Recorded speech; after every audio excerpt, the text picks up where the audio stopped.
Conversation with a Geographer. I'm Mike DeVivo, professor of geography at Grand Rapids Community College. And today we have the pleasure of having on this episode Max Counter, affiliate professor in integrative studies at Grand Valley State University. Max, thanks so much for joining us today. Thanks for having me.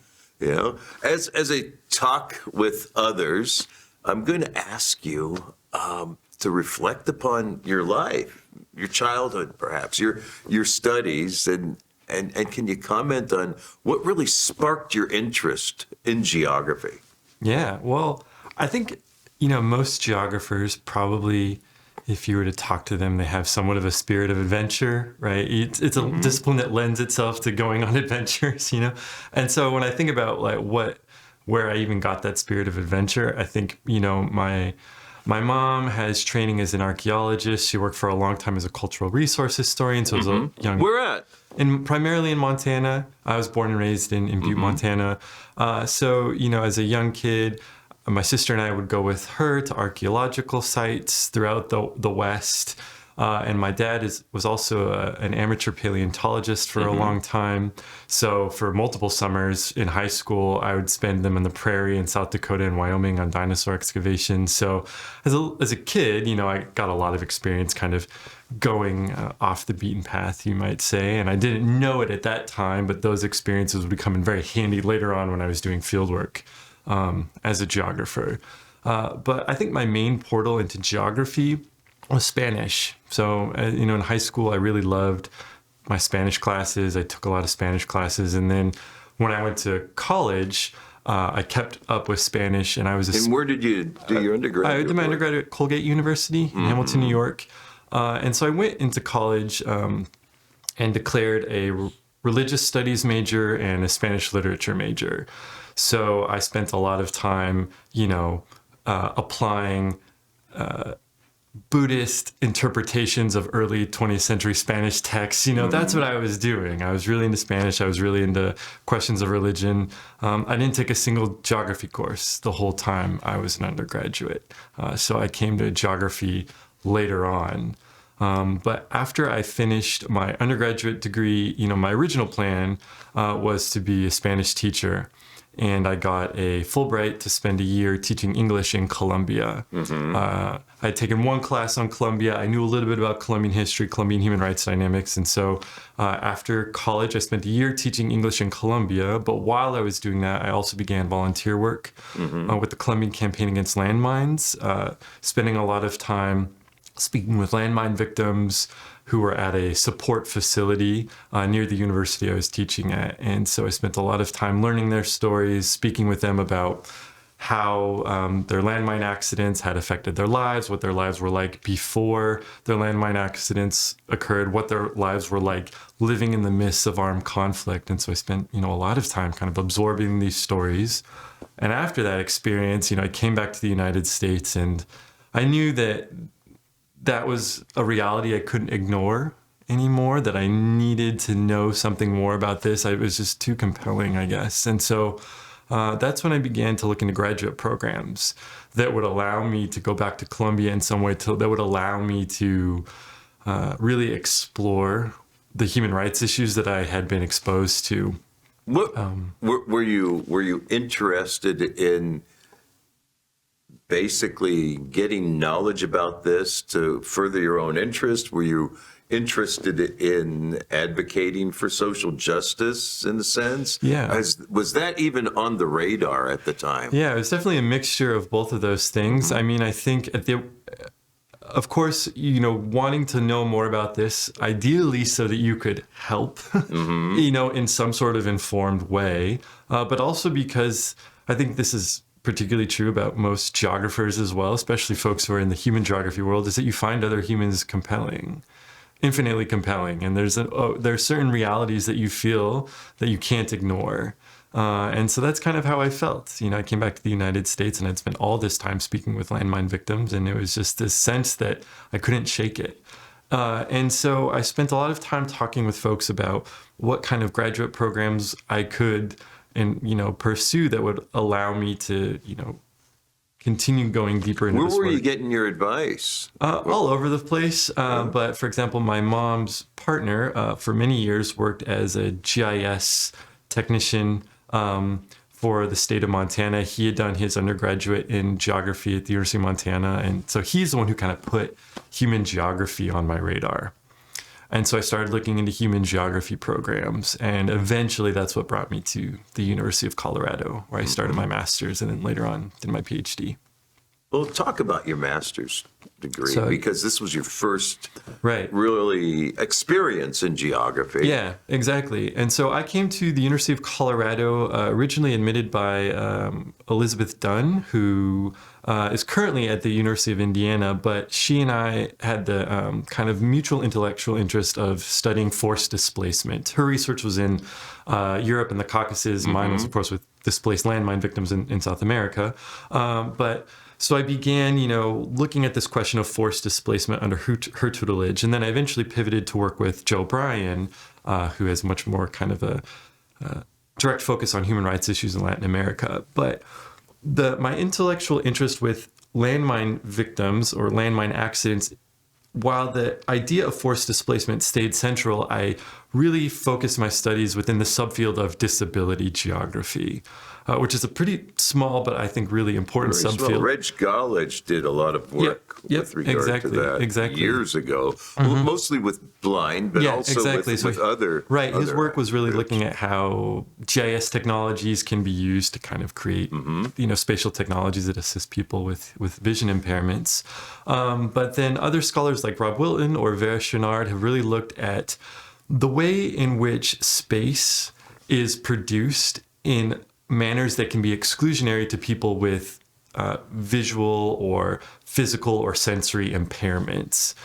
So disability studies in general kind of makes a split between impairment, the physical state of one's body, and disability. Disability being the social state of exclusion that a person with impairments experiences. So disability geographers pay attention to how space is produced in a way that can be exclusionary of people with impairments. Those are what we call ableist geographies. So essentially with my master's work, I was kind of investigating the way that armed conflict and the geopolitics of armed conflict produce not only physical impairments through things like landmine accidents, but they also produce ableist geographies through the horrors of war and all the disruptions that war entails. So for example, if you're a landmine victim, the physical maiming of a landmine, which for as impactful as that is, that ends up being just one problem of many, oftentimes by virtue of stepping on a landmine. And again, this is in the context of Colombia. If you're a civilian, that accident draws military attention. So any number of armed groups who are fighting the military, of course, then see you as someone who is a liability, is a threat. So you're oftentimes forced to leave, not only to seek medical attention, but because you are now a marked body who can no longer safely live where you were.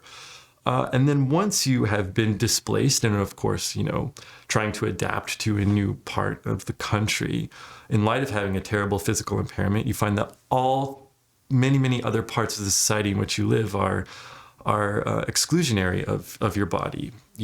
Getting on a bus that was not built for people with physical impairments is extremely difficult. Or in urban areas, curbs in Latin America that are much higher than the friendlier curbs of the U.S. Right. And even things that never would have occurred to me. So, for example, in Colombia, if you are a victim of the armed conflict, you are eligible for reparation payments based upon a piece of legislation that came into effect in 2011.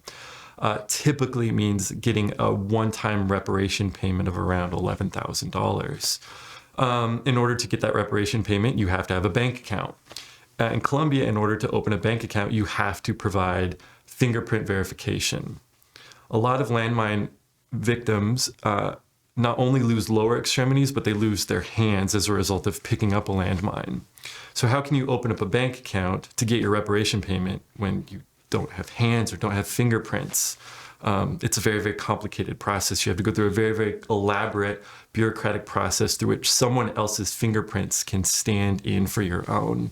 And see, these are all of the ways that kind of disability is not just a question of the biophysical body, it's a socially produced phenomenon. And as geographers, we pay attention to how, space influences that as well. So that was my master's project, working within disability geography.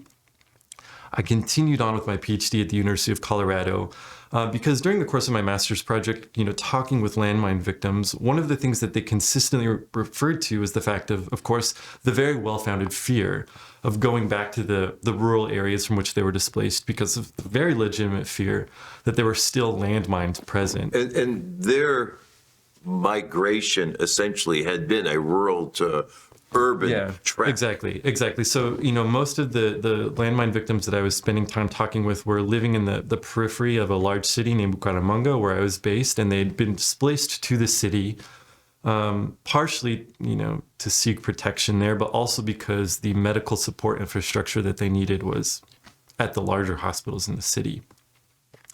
At that time, in 2011, 2012, 2013, the Colombian government was implementing a land restitution program through which people who had had their land stolen from them could go through a formal court process in order to try to recuperate that land that any armed group, had allegedly stolen from them. One of course, the big wrenches in that plan was the fact that a lot of that land presumably had landmines, strewn throughout it. So it was a very, very complex question of the Colombian government can't legally restitute land to displaced people if that land has landmines on it, if it's not safe for people to go back to. So that kind of planted the seeds for my doctoral project, which was looking at this process of land restitution more broadly, the legal process through which displaced conflict victims go through to try to recuperate land that they were either forced to abandon or had stolen from them as a direct result of armed conflict. And so, as you can imagine, that is an incredibly complex process. There are any number of ways that process can go off the rails. My research really focused on the fact that a lot of the land that was presumably stolen by armed groups, 20 or 30 years ago, is not currently held by them. At least in the part of Colombia where I was working, oftentimes that land, was stolen and then sold 5, 6, 7, 8, 9 times. So the person who now owns it 20 to 30 years later may or may not have had anything to do directly with the original dispossession of the land. But legally, they're on the hook in a lot of ways. They, under a lot of circumstances, may be required to give that land up, oftentimes without compensation. And so that became a very, very controversial situation. And so a lot of my research was also looking at how people who currently own land formed social mobilization against the Colombian government to prevent that land from being restituted to its, displaced owner. And as you can imagine, the politics around that were pretty fiery. What a conundrum. It is, I think that's the best word to describe it. An ongoing conundrum, I would say. So my doctoral research was really trying to do my best to understand that conundrum, to kind of pick apart the paradox and give it some sort of coherency. And to be honest, I'm still working on that, of really trying to figure out how do you tell this story in a way that does justice to the paradox, but also makes it intelligible to folks outside of that situation. And have you been successful in trying to tell it? I've taken some, good faith efforts to try to tell it. I've done a lot of tracing of the legal geography of land dispossession. So one of the things I've tried to show through my work within the background of legal geography is to show that, violence, of course, happens in a place, right? Violence is spatially specific. But when you're talking about things like episodes or practices of violence specifically related to land theft, massive systematic land theft, we can say that it happens in a certain area. But what I try to show is that courts, legal processes have their own specific geographic vision of where land dispossession happens. And these are problems that are greatly exacerbated in places that experience war. Land theft? Yes, land theft is certainly a defining feature of a lot of armed conflict, but I mean, we could point to the obvious fact that we are sitting on dispossessed land Indeed. right now and without being in an active war zone.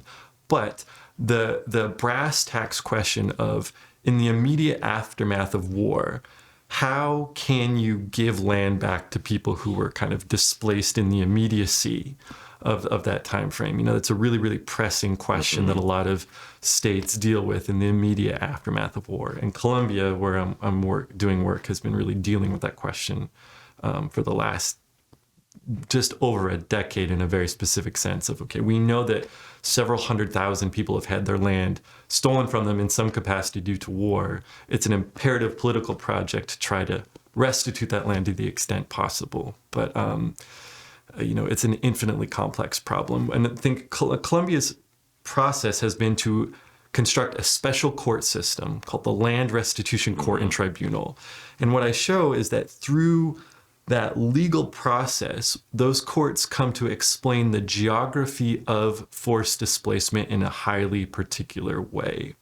So you can look at the three kind of municipalities in Colombia where I've done my work, and you can be broadly aware of the fact that people, tens of thousands of people were displaced from there. You can say there's a violent geography of forced displacement in these areas. But when you ask courts to look at it, they need very specific, nuanced, focused, claimants who are dispossessed from a very specific piece of land. So their vision of forced displacement is much more of a patchwork as opposed to kind of a systematic process. Courts really see things in their individual specificity.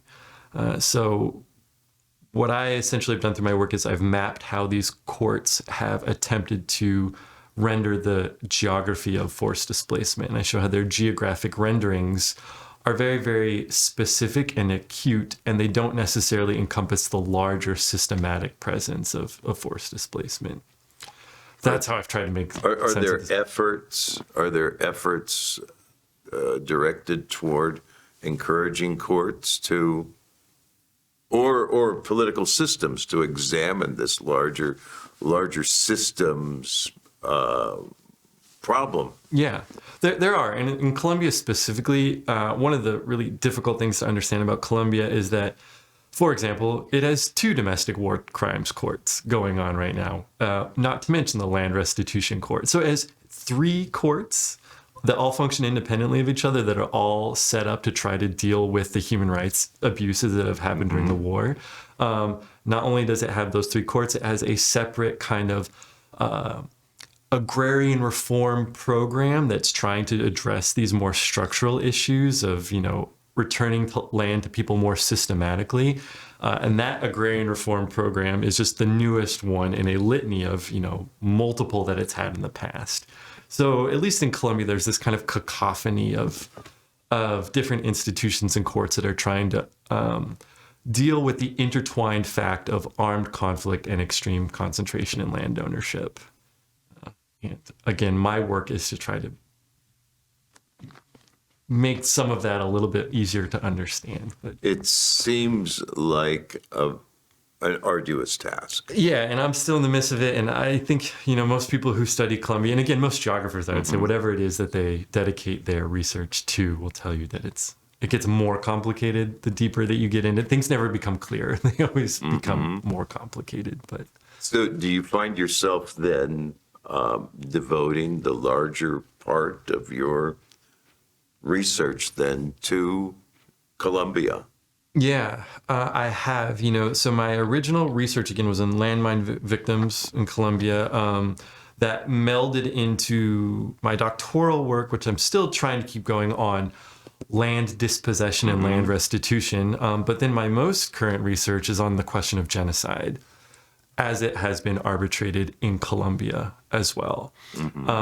I also have this other project about enforced disappearance in Colombia. So Colombia, to me, has been this kind of infinite pathway. I never have kind of tired of asking human rights related questions about Colombia. But of course, in order to ask those questions, I've looked at similar processes in Argentina, Chile, Guatemala, other parts of Latin America that have dealt with similar human rights issues. And do you see some of those other places having resolved issues that have remained unresolved in Colombia? To an extent, Colombia being somewhat unique in the fact that even though, so first off, Colombia's armed conflict, as we know it, has its roots in the mid-40s, and it's still ongoing. So unlike the Chilean or the Southern Cone dictatorships, which really did come to somewhat of a definitive end, Colombia's armed conflict hasn't. Not only did it start in the 40s, but it still continues today. And so in that sense, some of the other, pieces of resolution that other countries in Latin America have been able to come to, Colombia necessarily hasn't been able to because they're still in the midst of armed conflict. That, again, I think is one of the reasons why Colombia, whether I spend the rest of my career or life studying Colombia, the opportunity to do so will be there. Yeah, I can imagine. I'm fascinated by your story, really, and I've seen you talk, and you did talk on genocide, and I'd like you to, if you don't mind, elaborate just a little bit on what you're exploring. Yeah. So, one of the things, genocide is this word that all of us have heard, right? Genocide as a term is less than 80 years old. It's a relatively new word.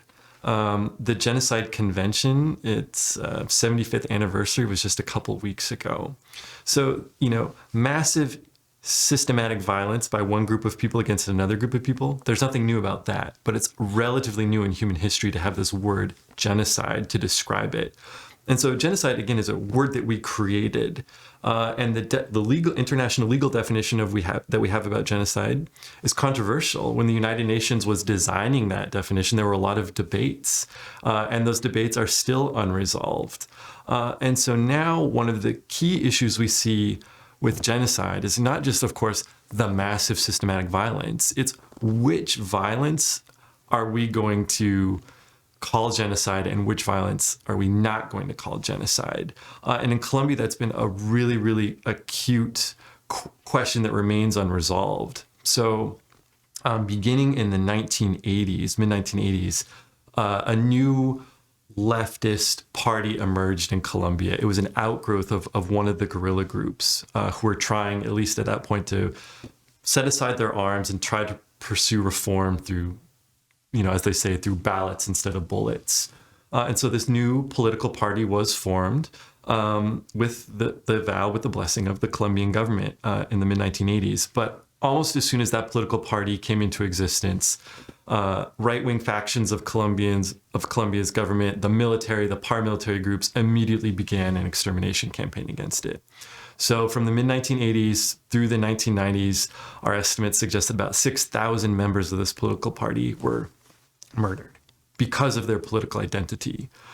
The members of this political party have since then pursued a number of court cases in both international and domestic courts, arguing that they have been victims of genocide. And genocide is how they describe that violence that they've been subjected to. At the same time, the international legal definition of genocide does not recognize political identity as a protected category. So if you are persecuted because of your race, ethnicity, religion, or nationality, you can, under the international legal definition, be considered a victim of genocide. But if you're persecuted due to your political identity, under the international legal definition, you can't be considered a victim of genocide.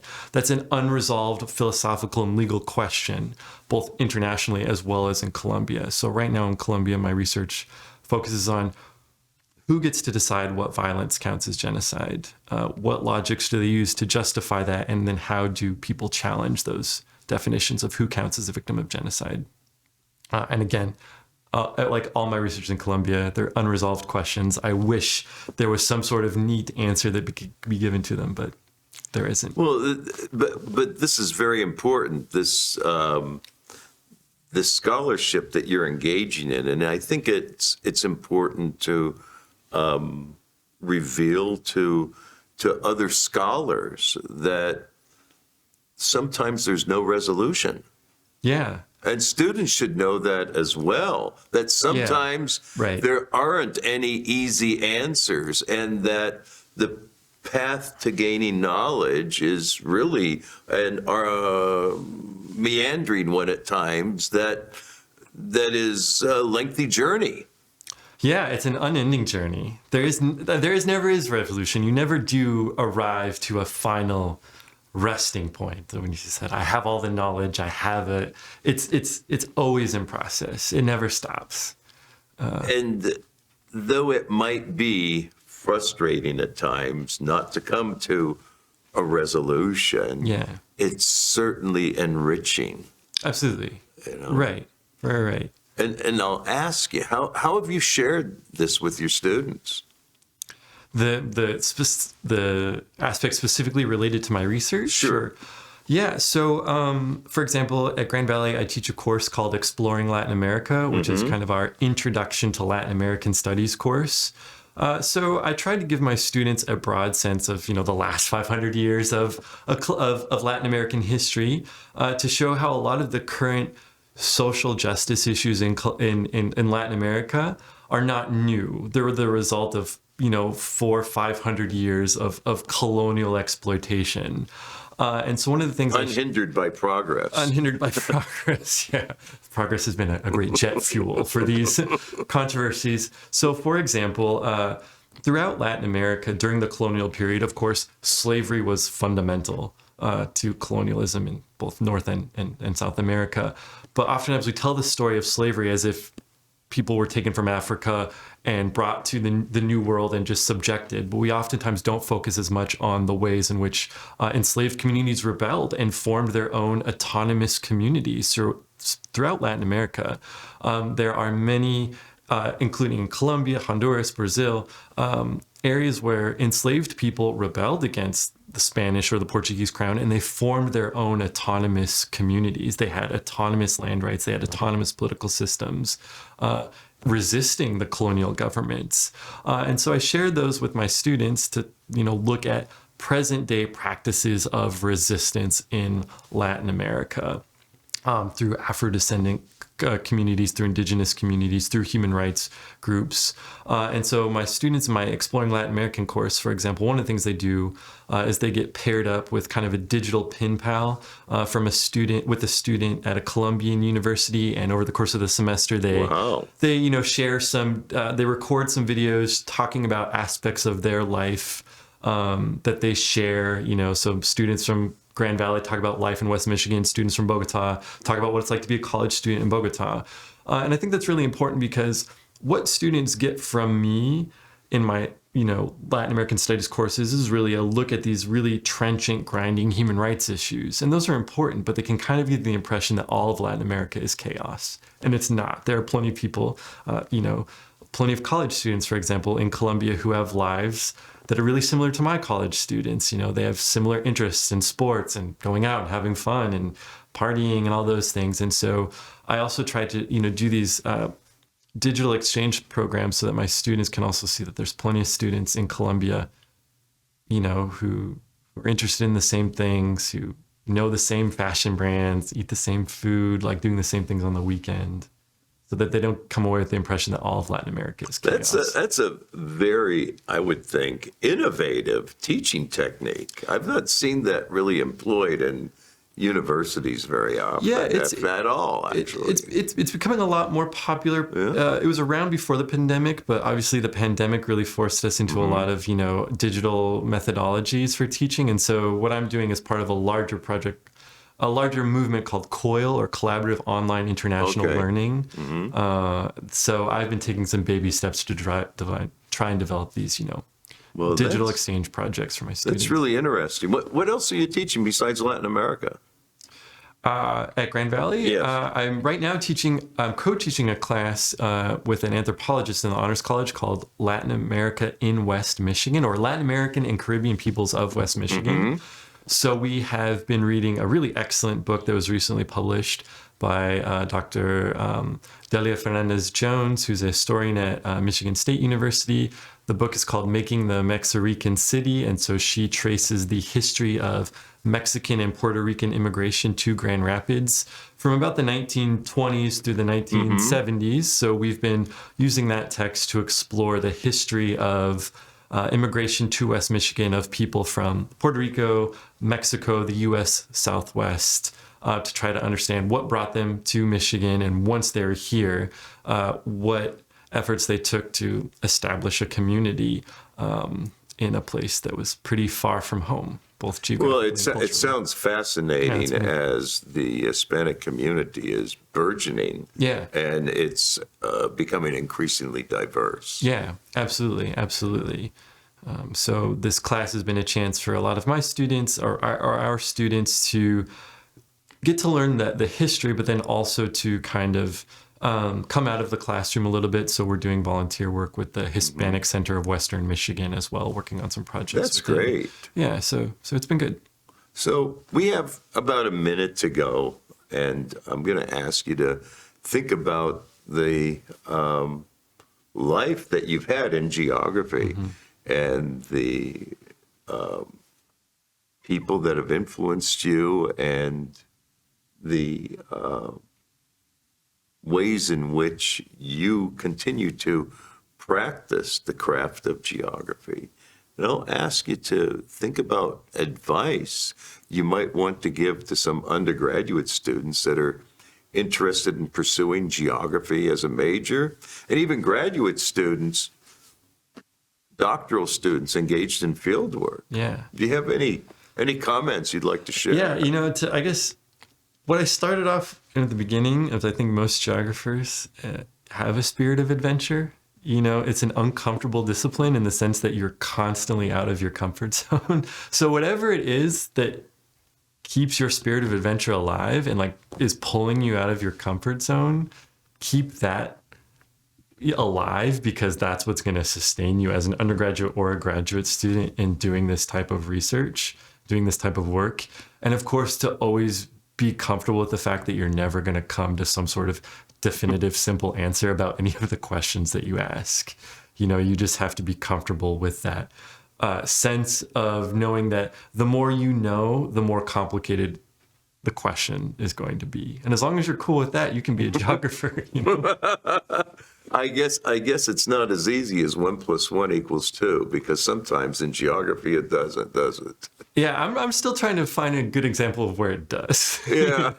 So if you find any easy answers, let me know. I'm looking for some stuff. I can't. All right. Yeah. I can't. Max, thank you so very much. You've really shared with us a great story, and I really appreciate you taking the time to come to the studio today. Yeah, my pleasure. Thanks for the opportunity to share. Well, this concludes this episode of Conversation with a Geographer. Thank you.